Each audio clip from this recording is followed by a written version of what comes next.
Bagaimana memilih sampel yang representatif? Apakah dengan probability sampling atau non probability sampling? Jadi saya jawab saja. Probability sampling adalah opsi yang paling masuk akal untuk sebuah polling dalam menentukan sampelnya. Karena probability berarti dia memungkinkan semua orang bisa menjadi bagian dari sampel, dan itu berarti semakin menjamin representativeness atau keterwakilan dari polling tersebut. Tapi yang sering terjadi adalah dilakukan oleh lembaga survei, mereka melakukan non probability sampling, atau lebih tepatnya mereka melakukan kuota sampling. Mereka menentukan misalnya 1.000 orang, kemudian mereka mencari sampel secara acak, namun menentukan jumlahnya itu sendiri sudah sebenarnya tidak probable. Semua orang berarti tidak memiliki peluang untuk menjadi sampel, dan tidak dilakukan penentuan sampel itu, penentuan 1.000 sampel itu tidak dilakukan dengan rumus ya. Sementara itu adalah hal yang sangat penting supaya kita betul-betul menjamin keterwakilan dari populasi. Jadi bagaimana dengan survei yang tidak ilmiah? Polling oleh program televisi yang menggunakan telepon itu boleh jadi tidak ilmiah, dan juga survei di internet dulunya disebut tidak ilmiah. Kenapa? Karena bisa terjadi dua kesalahan di mana sampel itu memilih untuk berpartisipasi, sehingga bisa terjadi bias dalam hasilnya atau kecenderungan pada satu hasil, karena orang-orang yang memang sengaja untuk berpartisipasi. Ada orang yang tidak ingin mengungkapkan pilihannya, mereka tidak akan berpartisipasi dalam sebuah survei, sehingga orang-orang ini kemudian tidak diikutkan menjadi sampel, sehingga keterwakilan dari sebuah polling itu ya menjadi dipertanyakan. Dan juga kenapa bisa dia tidak ilmiah? Karena dia mengumpulkan terlalu banyak data responden seperti umur, gender, sehingga bisa ada kesimpulan lain yang ditimbulkan. Tapi ya itu tadi ya, tergantung dari tujuan dari survei tersebut.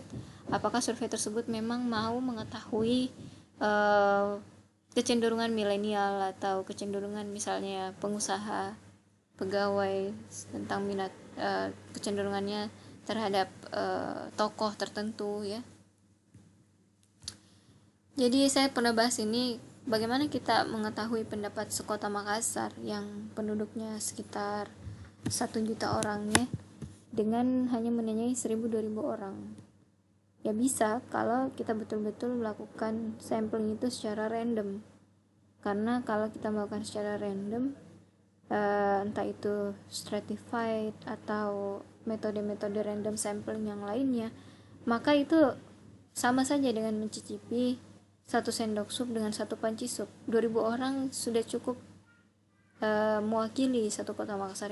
Yang penting betul-betul semua orang berpeluang menjadi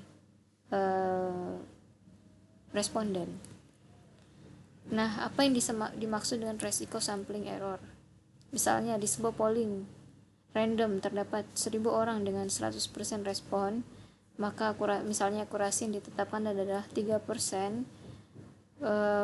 Maksudnya di sini adalah bisa jadi hasilnya itu 47% benar atau 53% benar jika misalnya pemilih dari partai A 50% dari sampel. Jadi dia bisa kurang dari 50% atau bisa lebih dari 53%. Itu yang disebut dengan sampling error. Nah, ini pertanyaan yang kemarin saya sempat tanyakan tentang Indobarometer. Bagaimana dengan survei dari berbagai lembaga terpercaya tapi hasilnya berbeda? Waktu diselenggarakannya polling itu bisa menentukan perbedaan hasil. Seperti pada Indobarometer, salah satu pertanyaannya seingat saya tentang popularitas kabinet kerja Jokowi. Salah satunya adalah yang ditanyakan waktu itu tentang apakah orang mengenal Menteri Terawan. Terawan dalam survei Indobarometer disebut belum begitu terkenal, masih kurang lebih 10 sampai berapa belas persen ya. Nah, itu menunjukkan bahwa waktu diselenggarakannya bisa mempengaruhi hasilnya. Waktu Januari Menteri Terawan belum begitu terkenal. Kalau sekarang mungkin hasilnya, bukan mungkin lagi, pasti hasilnya sudah berbeda dengan pada bulan Januari. Ini sudah bulan Mei dan COVID sudah, isu tentang COVID, berita tentang COVID sudah menyebar di seluruh Indonesia. Ya mungkin saja Terawan lebih terkenal lagi sekarang kan. Kemudian kelompok yang diwakili berbeda-beda, misalnya orang Makassar ketika dia ditanyai pemimpin pemimpin yang dia anggap bisa memimpin Indonesia, mungkin beda kriteria orang Makassar dengan kriteria orang Jawa, jadi hasilnya bisa berbeda. Kemudian metodenya seperti misalnya survei yang kita melalui internet, ditanyai dengan Google Form atau ditanyai dengan survei langsung di lapangan. Jadi orang kita misalnya jadi surveyor, kita mengumpulkan data, kita tanyai responden kita dan kita tulis jawabannya di kertas kita. Itu akan berbeda ketika dia juga, misalnya kita memberikan kertas itu ke mereka. Jadi survei lapangan lagi beda lagi hasilnya. Dua survei lapangan dengan kita menulis jawaban responden dan responden menulis jawaban sendiri, itu beda, bisa beda lagi hasilnya. Kemudian menanyakan hal yang berbeda, misalnya peramuan dari pertanyaannya bisa mempengaruhi juga hasilnya yang berbeda.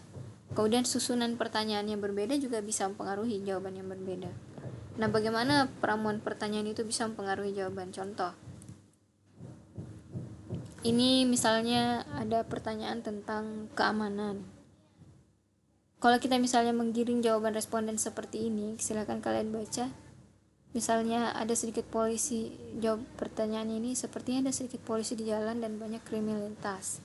Menurut Anda apakah polisi di daerah sini terlalu disebarluaskan, overstretch ya, terlalu disebarkan. Nah, ini kan sudah menggiring jawabannya untuk pertanyaan ini sehingga orang ya bisa menjawab ya untuk jawaban pertanyaan ini. Seperti ini juga. Bagaimanakah wali kota mengatasi macet dan kurangnya alat transportasi publik? Ini bisa menggiring jawaban responden. Karena di sini disebut duluan macetnya, kemudian kurangnya alat transportasi publik. Nah, pokoknya bisa menggiring jawaban responden. Susunan pertanyaan juga bisa menggiring jawaban, seperti misalnya di sini ada pertanyaan nomor 1. Apakah Anda atau keluarga atau sahabat Anda pernah mengalami kecopetan dalam alat transportasi umum? Pertanyaan nomor 2. Apakah Anda pernah merasa tidak aman dalam transportasi umum? Tentu saja kalau kita tanyakan yang nomor satunya ini, dia jawab ya, otomatis jawaban nomor 2-nya juga akan ya. Kecuali kita tanyakan ini duluan, apakah merasa tidak aman dalam transportasi umum ya? Bisa jadi dia memberikan penilaian yang tidak dipengaruhi atau apapun. Mungkin dia menjawab misalnya di sini dia jawab tidak, kemudian ditanyakan tentang ini ya, pertanyaan yang ini tidak akan dipengaruhi oleh pertanyaan yang ini ya. Urutan pertanyaan intinya bisa mempengaruhi jawaban responden. Nah, bagaimana kita mengetahui polling yang terpercaya? Kita harus cek dulu siapa yang melaksanakan polling. Sekarang itu lembaga survei sudah punya websitenya, sudah punya about-nya ya. Kita bisa cek siapa yang punya polling lembaga survei tersebut. Kemudian afiliasi partainya siapa ya. Jadi itu sudah semuanya bisa kita telusuri sekarang dengan adanya internet. Dan juga siapa yang membiayai polling dan kenapa polling itu dilakukan juga penting, sehingga kita bisa mengetahui apakah polling tersebut terpercaya. Kemudian berapa orang yang diinterview juga bisa membuat kita tahu apakah polling tersebut dipercaya. Sebuah polling yang misalnya dia bilang ini survei seluruh Indonesia tapi hanya yang disurvei hanya 1.000 orang, itu bisa kita pertanyakan ya. Dan bagaimana responden itu dipilih, apakah melalui random ataukah dia probability atau non probability, itu juga penting untuk mengetahui apakah polling tersebut terpercaya. Dengan kapan ini juga ya, seperti yang tadi saya bilang, survei Januari dan survei Mei tentu berbeda lagi hasilnya. Dan bagaimana wawancara atau survei diselenggarakan, bagaimana metodenya. Apa yang ditanyakan kepada responden juga bisa membuat kita tahu, bisa membuat kita percaya atau tidak sebuah survei, dan apakah hasilnya oke, kasih Abi, apakah hasilnya seirama dengan hasil polling yang lain ataukah dia jauh berbeda. Nah itu juga bisa membuat kita bertanya-tanya, apakah itu push polls itu adalah polling propaganda. Maksudnya di sini dia diadakan misalnya untuk meningkatkan elektabilitas seseorang atau misalnya untuk menaikkan sebuah isu. Itu yang dimaksud dengan push